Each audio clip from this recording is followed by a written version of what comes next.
Ezra, chapter 1.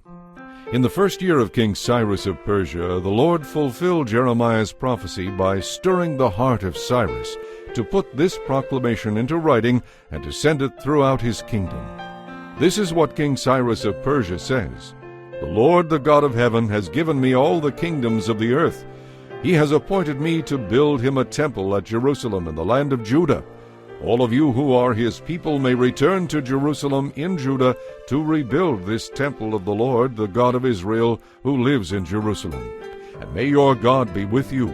Those who live in any place where Jewish survivors are found should contribute toward their expenses by supplying them with silver and gold, supplies for the journey, and livestock, as well as a freewill offering for the temple of God in Jerusalem."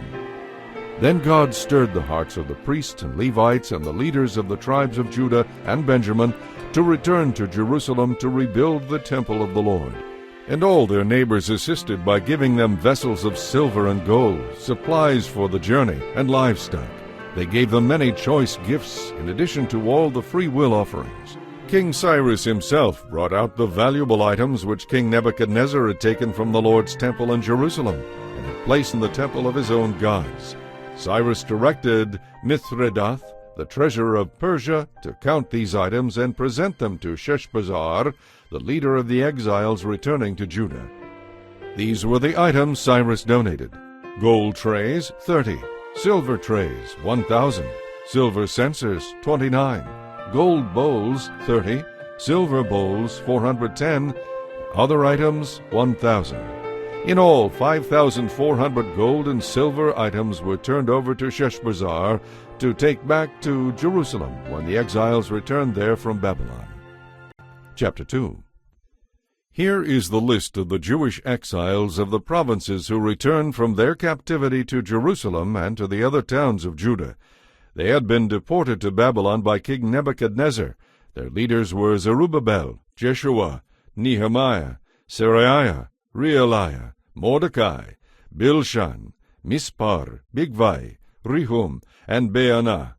This is the number of the men of Israel who returned from exile: the family of Parosh, 2,172, the family of Shephatiah, 372, the family of Era, 775, the family of Pahath-Moab, descendants of Jeshua and Joab, 2,812, the family of Elam, 1,254, the family of Zattu, 945, the family of Zakai, 760, the family of Benai, 642, the family of Bebai, 623, the family of Azgad, 1,222, the family of Adonikam, 666, the family of Bigvai, 2,056, the family of Adin, 454, the family of Ater, descendants of Hezekiah, 98, the family of Bezai, 323, the family of Jorah, 112,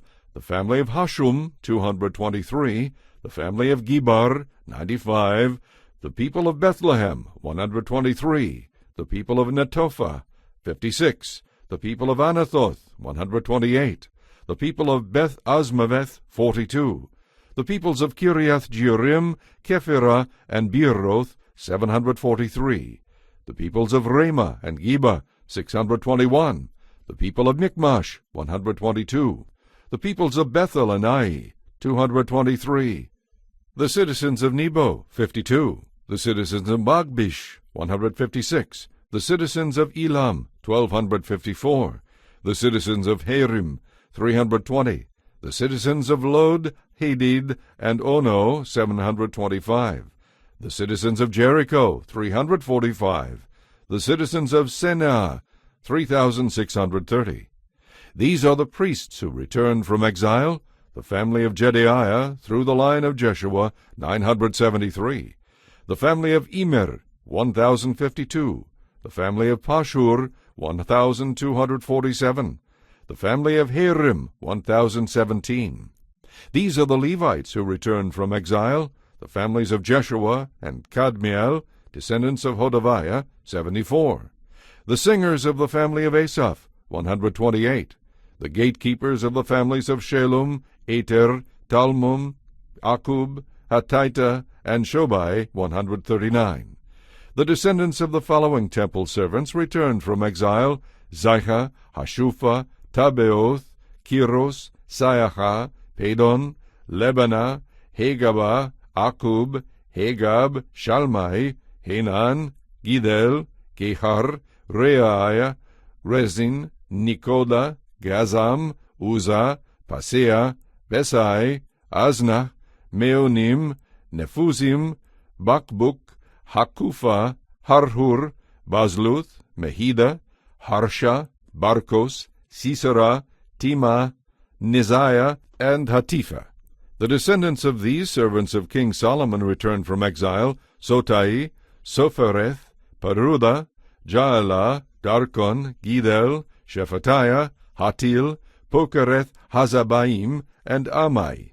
In all, the temple servants and the descendants of Solomon's servants numbered 392. Another group returned to Jerusalem at this time from the towns of Tel Melah, Tel Harsha, Kerub, Adan, and Immer. However, they could not prove that they or their families were descendants of Israel. This group consisted of the families of Delaiah, Tobiah, and Nekoda, a total of 652 people. 3 families of priests, Hobaiah, Hakoz, and Barzillai, also returned to Jerusalem. This Barzillai had married a woman who was a descendant of Barzillai of Gilead, and he had taken her family name. But they had lost their genealogical records, so they were not allowed to serve as priests. The governor would not even let them eat the priest's share of food from the sacrifices until there was a priest who could consult the Lord about the matter by means of sacred lots. So a total of 42,360 people returned to Judah, in addition to 7,337 servants and 200 singers, both men and women. They took with them 736 horses, 245 mules, 435 camels, and 6,720 donkeys. When they arrived at the temple of the Lord in Jerusalem, some of the family leaders gave generously toward the rebuilding of God's temple on its original site, and each leader gave as much as he could. The total of their gifts came to 61,000 gold coins, 6,250 pounds of silver, and 100 robes for the priests. So the priests, the Levites, the singers, the gatekeepers, the temple servants, and some of the common people settled in villages near Jerusalem. The rest of the people returned to the other towns of Judah from which they had come. Chapter 3. Now in early autumn, when the Israelites had settled in their towns, all the people assembled together as one person in Jerusalem. Then Jeshua son of Jehozadak, with his fellow priests, and Zerubbabel son of Shealtiel, with his family, began to rebuild the altar of the God of Israel, so they could sacrifice burnt offerings on it, as instructed in the law of Moses, the man of God. Even though the people were afraid of the local residents, they rebuilt the altar at its old site. Then they immediately began to sacrifice burnt offerings on the altar to the Lord. They did this each morning and evening.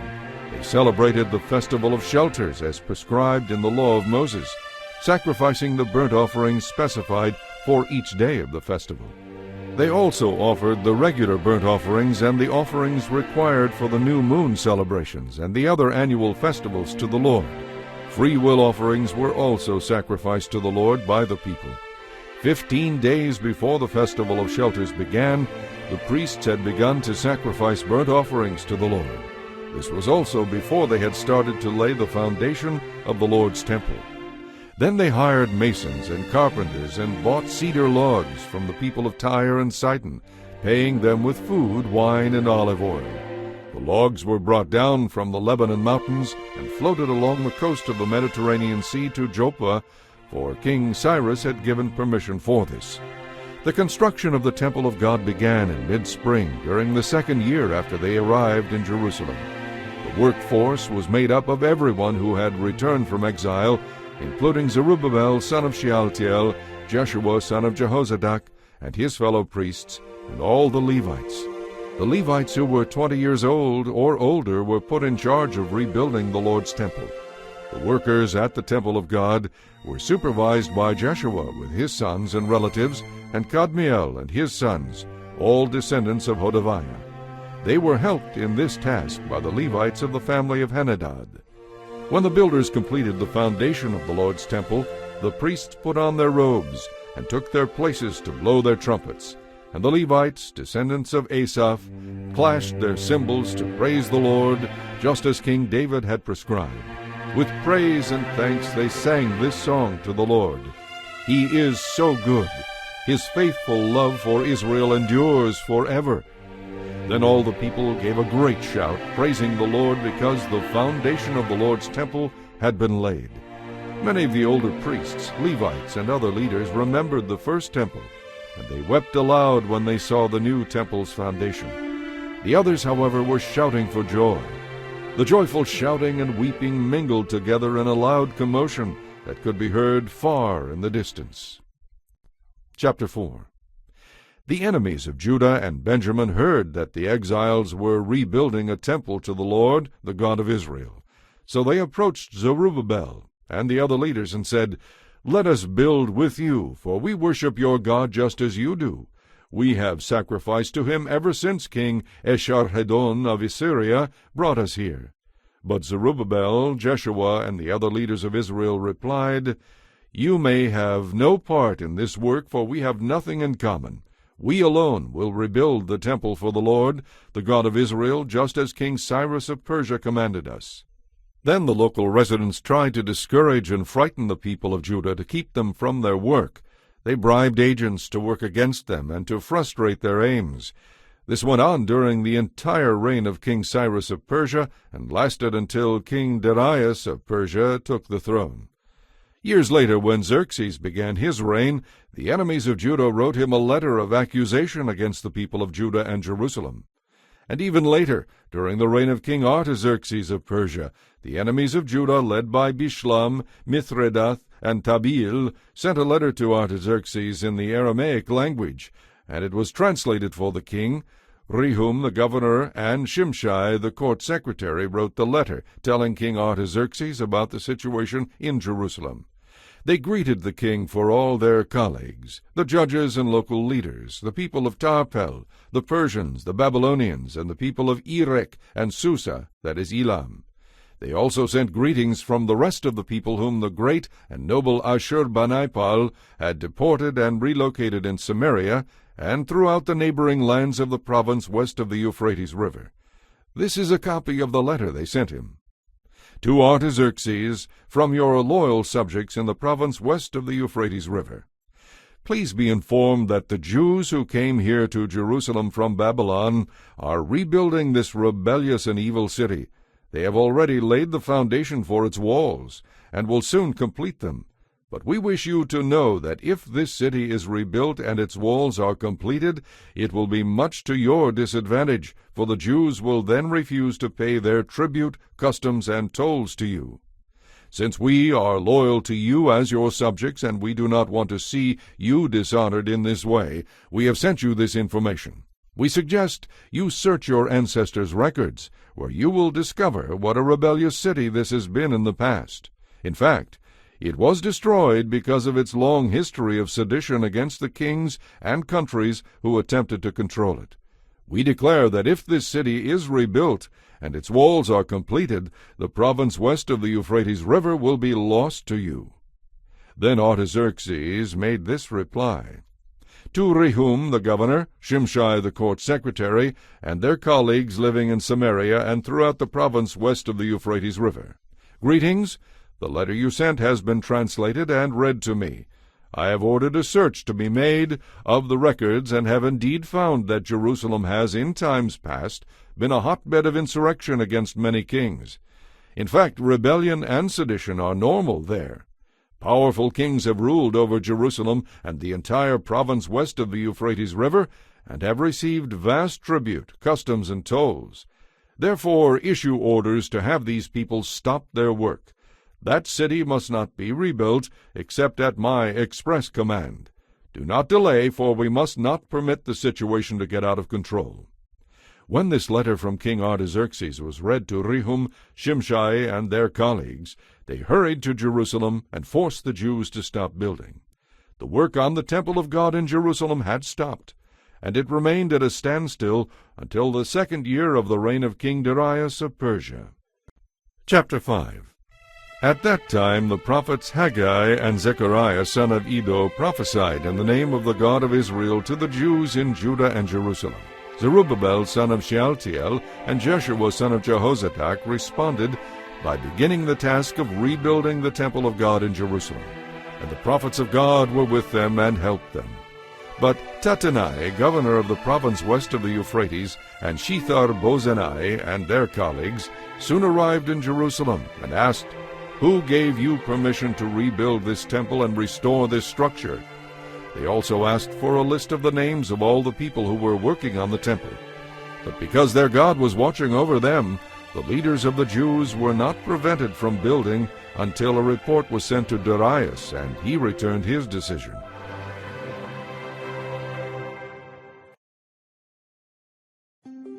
This is the letter that Tattenai, the governor, Shethar-bozenai, and the other officials of the province west of the Euphrates River sent to King Darius.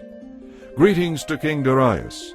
We wish to inform you that we went to the construction site of the temple of the great God in the province of Judah. It is being rebuilt with specially prepared stones, and timber is being laid in its walls. The work is going forward with great energy and success. We asked the leaders, "Who gave you permission to rebuild this temple and restore this structure?" And we demanded their names so that we could tell you who the leaders were. This was their answer: "We are the servants of the God of heaven and earth, and we are rebuilding the temple that was built here many years ago by a great king of Israel. But because our ancestors angered the God of heaven, he abandoned them to King Nebuchadnezzar of Babylon, who destroyed this temple and exiled the people to Babylonia. However, King Cyrus of Babylon, during the 1st year of his reign, issued a decree that the temple of God should be rebuilt. King Cyrus returned the gold and silver utensils that Nebuchadnezzar had taken from the temple of God in Jerusalem and had placed in the temple of Babylon. These items were taken from that temple and delivered into the safekeeping of a man named Sheshbazzar, whom King Cyrus appointed as governor of Judah. The king instructed him to return the utensils to their place in Jerusalem and to rebuild the temple of God there as it had been before. So this Sheshbazzar came and laid the foundations of the temple of God in Jerusalem. The people have been working on it ever since, though it is not yet completed. So now, if it pleases the king, we request that you search in the royal archives of Babylon to discover whether King Cyrus ever issued a decree to rebuild God's temple in Jerusalem, and then let the king send us his decision in this matter." Chapter 6. So King Darius issued orders that a search be made in the Babylonian archives, where treasures were stored. But it was at the fortress of Ecbatana, in the province of Media, that a scroll was found. This is what it said: Memorandum: in the 1st year of King Cyrus's reign, a decree was sent out concerning the temple of God at Jerusalem.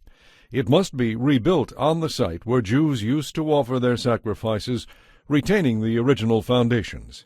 Its height will be 90 feet, and its width will be 90 feet. Every 3 layers of specially prepared stones will be topped by a layer of timber. All expenses will be paid by the royal treasury.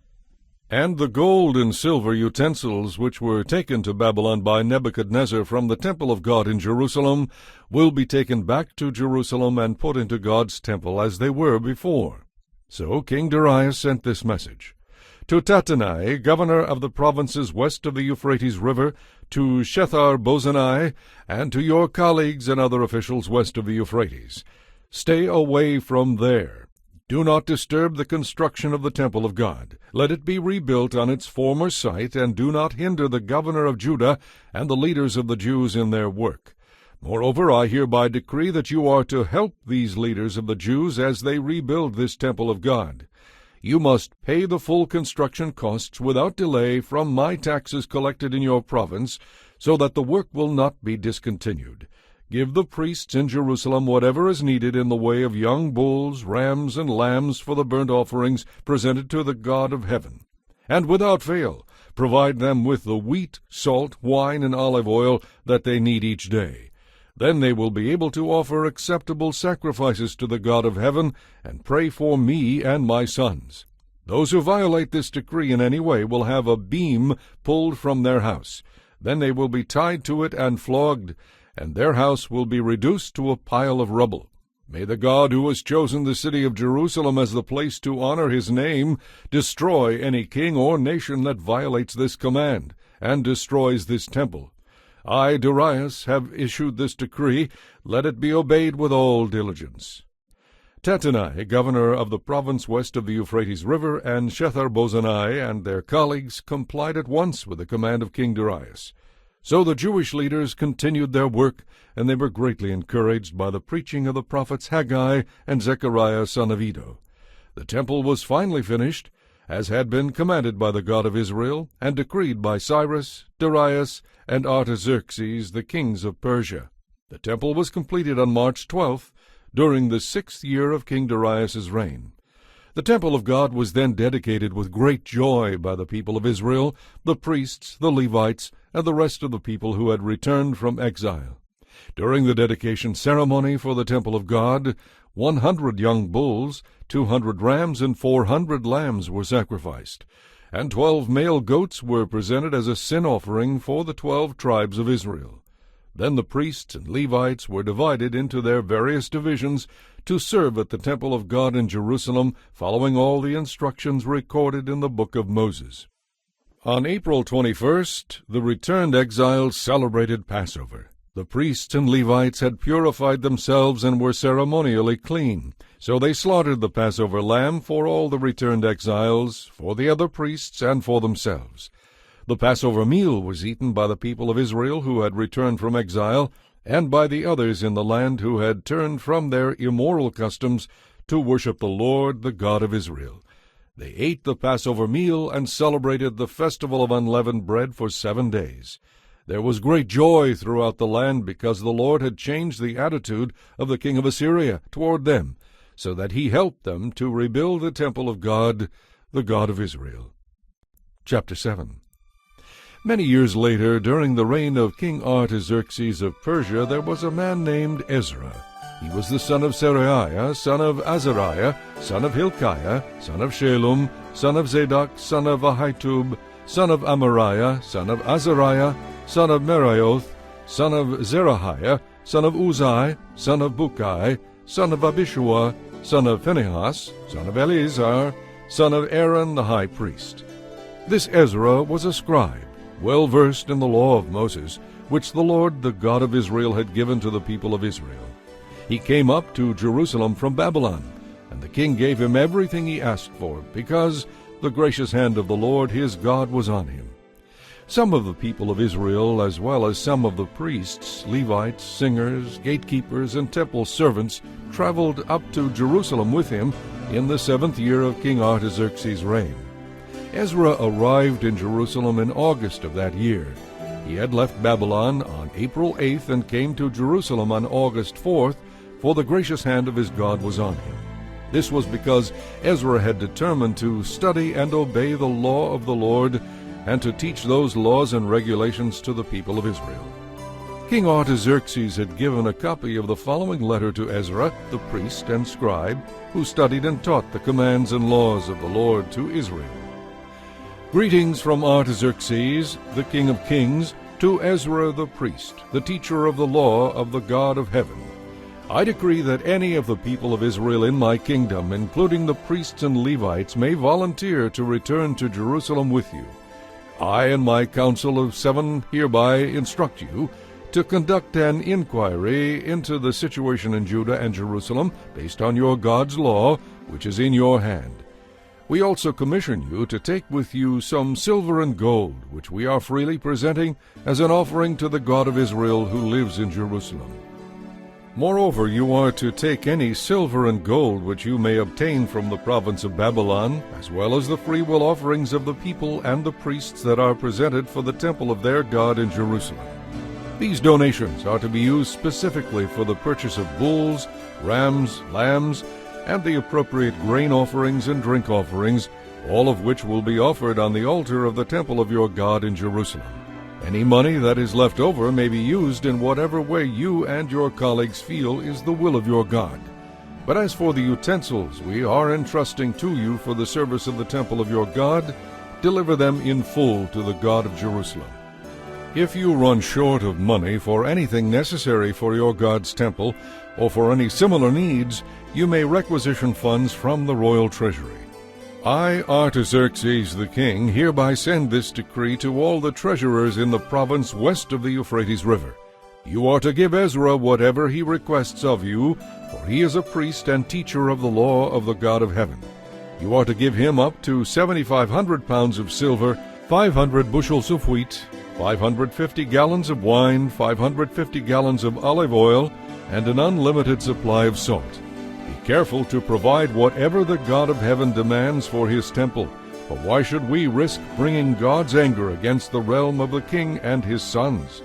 I also decree that no priest, Levite, singer, gatekeeper, temple servant, or other worker in this temple of God will be required to pay taxes of any kind. And you, Ezra, are to use the wisdom God has given you to appoint magistrates and judges who know your God's laws to govern all the people in the province west of the Euphrates River. If the people are not familiar with those laws, you must teach them.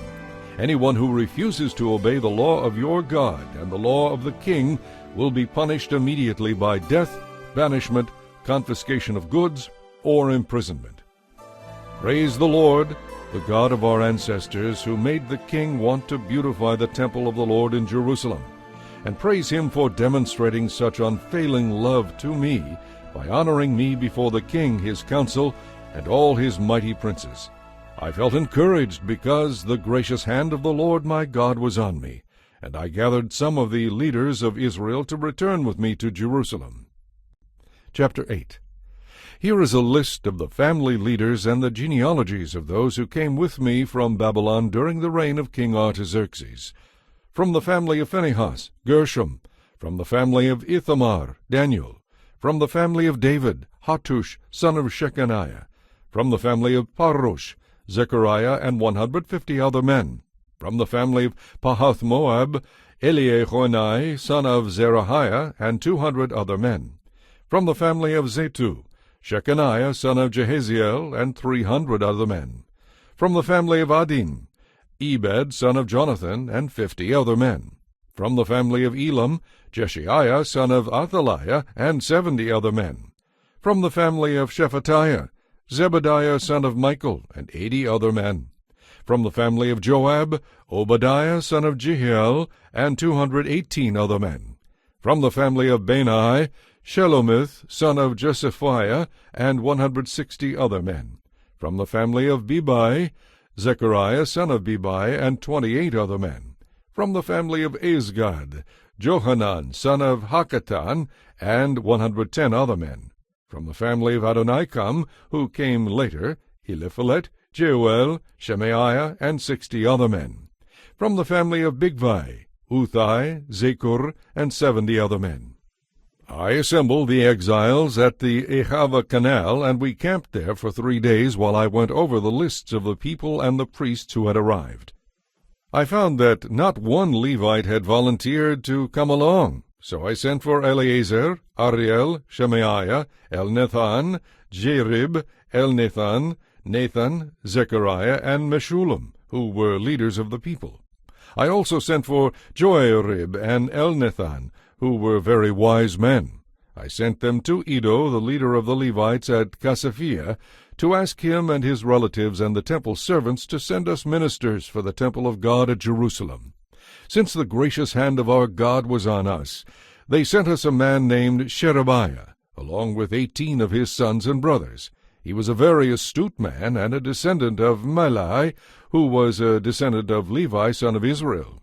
They also sent Hashabiah, together with Jeshiah, from the descendants of Merari, and 20 of his sons and brothers, and 220 temple servants. The temple servants were assistants to the Levites, a group of temple workers first instituted by King David. They were all listed by name. And there, by the Ahava Canal, I gave orders for all of us to fast and humble ourselves before our God. We prayed that he would give us a safe journey and protect us, our children, and our goods as we traveled. For I was ashamed to ask the king for soldiers and horsemen to accompany us and protect us from enemies along the way. After all, we had told the king, "Our God protects all those who worship him, but his fierce anger rages against those who abandon him." So we fasted and earnestly prayed that our God would take care of us, and he heard our prayer. I appointed 12 leaders of the priests, Sherebiah, Hashabiah, and 10 other priests, to be in charge of transporting the silver, the gold bowls, and the other items that the king, his council, his leaders, and the people of Israel had presented for the temple of God. I weighed the treasure as I gave it to them, and found the totals to be as follows: 24 tons of silver, 7,500 pounds of silver utensils, 7,500 pounds of gold, 20 gold bowls, equal in value to 1,000 gold coins, 2 fine articles of polished bronze, as precious as gold. And I said to these priests, "You and these treasures have been set apart as holy to the Lord. This silver and gold is a free will offering to the Lord, the God of our ancestors. Guard these treasures well until you present them, without an ounce lost, to the leading priests, the Levites, and the leaders of Israel at the storerooms of the Lord's temple in Jerusalem." So the priests and the Levites accepted the task of transporting these treasures to the temple of our God in Jerusalem. We broke camp at the Ahava Canal on April 19th and started off to Jerusalem. And the gracious hand of our God protected us and saved us from enemies and bandits along the way. So at last we arrived safely in Jerusalem, where we rested for 3 days. On the 4th day after our arrival, the silver, gold, and other valuables were weighed at the temple of our God and entrusted to Meremoth, son of Uriah the priest, and to Eleazar, son of Phinehas, along with Jozabad, son of Jeshua, and Noadiah, son of Binnui, both of whom were Levites. Everything was accounted for by number and weight, and the total weight was officially recorded. Then the exiles who had returned from captivity sacrificed burnt offerings to the God of Israel. They presented 12 oxen for the people of Israel, as well as 96 rams and 77 lambs. They also offered 12 goats as a sin offering. All this was given as a burnt offering to the Lord. The king's decrees were delivered to his lieutenants and the governors of the province west of the Euphrates River, who then cooperated by supporting the people and the temple of God. Chapter 9. But then the Jewish leaders came to me and said, "Many of the people of Israel, and even some of the priests and Levites, have not kept themselves separate from the other peoples living in the land. They have taken up the detestable practices of the Canaanites, Hittites, Perizzites, Jebusites, Ammonites, Moabites, Egyptians, and Amorites. For the men of Israel have married women from these people, and have taken them as wives for their sons. So the holy race has become polluted by these mixed marriages. To make matters worse, the officials and leaders are some of the worst offenders." When I heard this, I tore my clothing, pulled hair from my head and beard, and sat down utterly shocked. Then all who trembled at the words of the God of Israel came and sat with me because of this unfaithfulness of his people. And I sat there utterly appalled until the time of the evening sacrifice. At the time of the sacrifice, I stood up from where I had sat in mourning with my clothes torn. I fell to my knees, lifted my hands to the Lord my God. I prayed, "O my God, I am utterly ashamed. I blush to lift up my face to you, for our sins are piled higher than our heads, and our guilt has reached to the heavens. Our whole history has been one of great sin. That is why we and our kings and our priests have been at the mercy of the pagan kings of the land. We have been killed, captured, robbed, and disgraced, just as we are today. But now we have been given a brief moment of grace, for the Lord our God has allowed a few of us to survive as a remnant. He has given us security in this holy place. Our God has brightened our eyes and granted us some relief from our slavery. For we were slaves, but in his unfailing love our God did not abandon us in our slavery. Instead, he caused the kings of Persia to treat us favorably. He revived us so that we were able to rebuild the temple of our God and repair its ruins. He has given us a protective wall in Judah and Jerusalem. And now, O our God, what can we say after all this? For once again we have ignored your commands. Your servants the prophets warned us that the land we would possess was totally defiled by the detestable practices of the people living there. From one end to the other, the land is filled with corruption. You told us not to let our daughters marry their sons, not to let our sons marry their daughters, and not to help those nations in any way. You promised that if we avoided these things, we would become a prosperous nation. You promised that we would enjoy the good produce of the land and leave this prosperity to our children as an inheritance forever. Now we are being punished because of our wickedness and our great guilt. But we have actually been punished far less than we deserve, for you, our God, have allowed some of us to survive as a remnant. But now we are again breaking your commands and intermarrying with people who do these detestable things. Surely your anger will destroy us until even this little remnant no longer survives. O Lord, God of Israel, you are just. We stand before you in our guilt as nothing but an escaped remnant, though in such a condition none of us can stand in your presence. Chapter 10. While Ezra prayed and made this confession, weeping and throwing himself to the ground in front of the temple of God, a large crowd of people from Israel, men, women, and children, gathered and wept bitterly with him.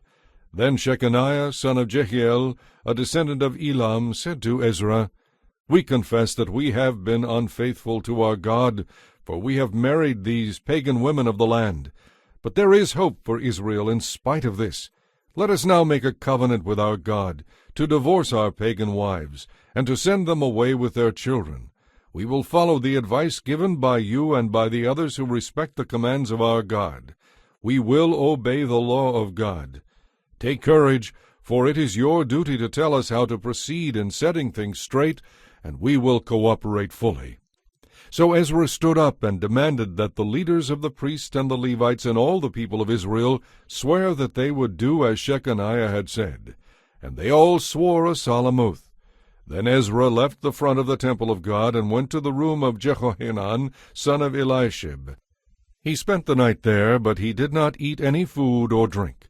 He was still in mourning because of the unfaithfulness of the returned exiles. Then a proclamation was made throughout Judah and Jerusalem that all the returned exiles should come to Jerusalem. Those who failed to come within 3 days would, if the leaders and elders so decided, forfeit all their property and be expelled from the assembly of the exiles. Within 3 days, all the people of Judah and Benjamin had gathered in Jerusalem. This took place on December 19th, and all the people were sitting in the square before the temple of God. They were trembling both because of the seriousness of the matter and because it was raining. Then Ezra the priest stood and said to them, "You have sinned, for you have married pagan women. Now we are even more deeply under condemnation than we were before. Confess your sin to the Lord, the God of your ancestors, and do what he demands. Separate yourselves from the people of the land and from these pagan women." Then the whole assembly raised their voices and answered, "Yes, you are right. We must do as you say." Then they added, "This isn't something that can be done in a day or two, for many of us are involved in this extremely sinful affair. This is the rainy season, so we cannot stay out here much longer. Let our leaders act on behalf of us all.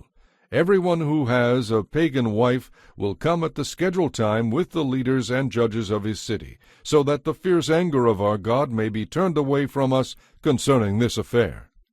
Only Jonathan, son of Asahel, and Jahaziah, son of Tikvah, opposed this course of action, and Meshullam and Shibethai the Levite supported them. So this was the plan that they followed.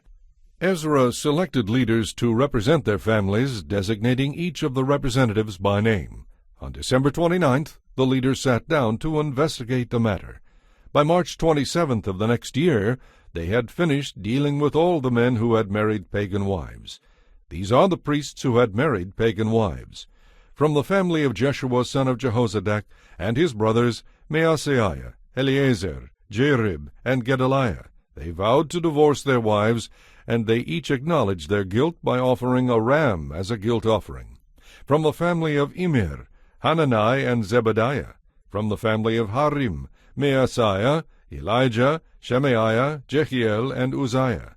From the family of Pashur, Eloenai, Maaseiah, Ishmael, Nethanel, Jozabad, and Elisah. These are the Levites who were guilty: Jozabad, Shimei, Kelaiah, also called Kelita, Pethahiah, Judah, and Eleazar. This is the singer who was guilty, Eliashib. These are the gatekeepers who were guilty: Shalom, Telem, and Uri. These are the other people of Israel who were guilty: from the family of Perush, Remiah, Isaiah, Malchijah, Mijamin, Eleazar, Hashabiah, and Benaiah. From the family of Elam, Mattaniah, Zechariah, Jehiel, Abdai, Jeremoth, and Elijah. From the family of Zatu, Eluanai, Eliashib, Mattaniah, Jeremoth, Zabad, and Aziza. From the family of Bebai, Jehohanan, Hananiah, Zabai, and Athlai. From the family of Benai, Meshullam, Maluch, Adaiah, Jeshub, Sheal, and Jeremoth. From the family of Pahath-Moab, Adnah, Kilal, Benaiah, Maaseiah, Mattaniah, Bezalel, Binuai, and Manasseh. From the family of Harum, Eleazar, Ishijah, Malchijah, Shemaiah, Shimeon, Benjamin, Maluch, and Shemariah. From the family of Hashum, Mattenai, Mattatah, Zabad, Eliphelet, Jeremiah, Manasseh, and Shimei. From the family of Benai, Maadai, Amram, Uel, Benaiah, Bediah, Kelohai, Venaiah, Meremoth, Eliashib, Mattaniah, Mattanai, and Jeashu. From the family of Binuai, Shimei, Shelemiah, Nathan, Adaiah, Machnadabai, Sheshai, Sherai, Azarel, Shelemiah, Shemariah, Shallum, Amariah, and Joseph. From the family of Nebo, Jael, Mattathiah, Zabad, Zebina, Jadai, Joel, and Benaiah. Each of these men had a pagan wife, and some even had children by these wives.